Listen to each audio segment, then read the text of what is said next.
Welcome to Morningstar's 3 Stock Picks. I'm Holly Black. With me is Robin Geffen. He's manager of the Liontrust Income Fund. Hello. Holly, good morning. How are you? So Robin, 3 stocks for us today. I suspect they're all going to have a theme of sustainable dividend paying. Where would you like to start? Right, so SEGRO is incredibly well positioned to cope with the new world we find ourselves in. So they are predominantly a business that has been investing in large out-of-town distribution centres and in-town warehouses.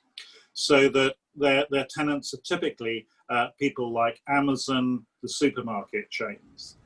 And they're providing a key service. There's a real shortage of these sort of out-of-town big boxes. And they've been incrementally investing in them very effectively over a number of years now.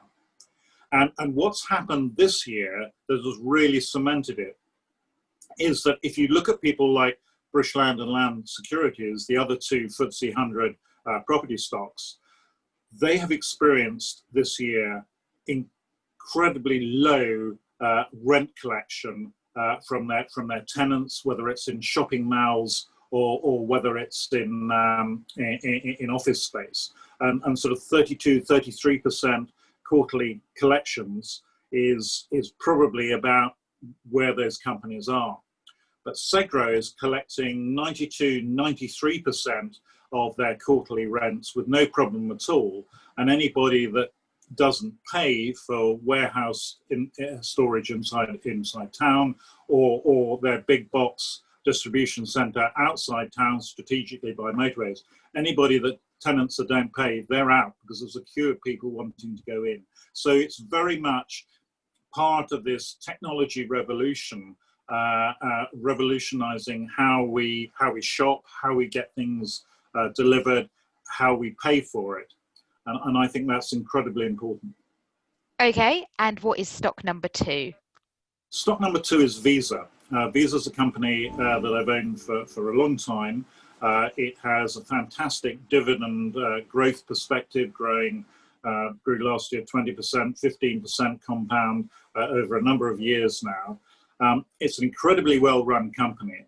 But what we've seen this year over just a few weeks, say 5 weeks, was a sort of explosion of 5 years progress of moving away from cash and towards paying on credit cards. Particularly true this year, where there's been this cash is dirty almost theme playing out. And that's been phenomenal. Also, they got a tremendous B2B business where they enable companies to draw down payments very quickly. So they've got a number of levers for growth. It's an extraordinary business, and it permeates our everyday lives. You know, when we wake up in the morning, as you say, with COVID, we know wherever we go that cash is no longer welcome, and we have to pay with a credit card, and that really permeates our lives. And even their competitors, their young upstarts that are joining the payment connections, they are still having to use Visa or MasterCard's rails. Okay, and what is our final stock today? Our final stock is, again, I think, a very appropriate one for these times. Our final stock today is AstraZeneca. Extraordinarily, AstraZeneca is now the largest company in the UK.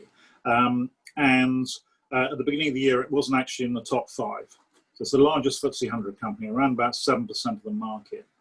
And again, this is a very important stock for a number of reasons, but it's been a real self-help story over the last 2 or 3 years. They've really focused the business down onto core areas like oncology, and this has been returned them to the high growth path. It's a tremendous example of a very large company turning itself around through excellent management, forward planning, and the drugs they're producing, not just the COVID-19, but the drugs they're producing are going to play an incredibly important part in our health going forward.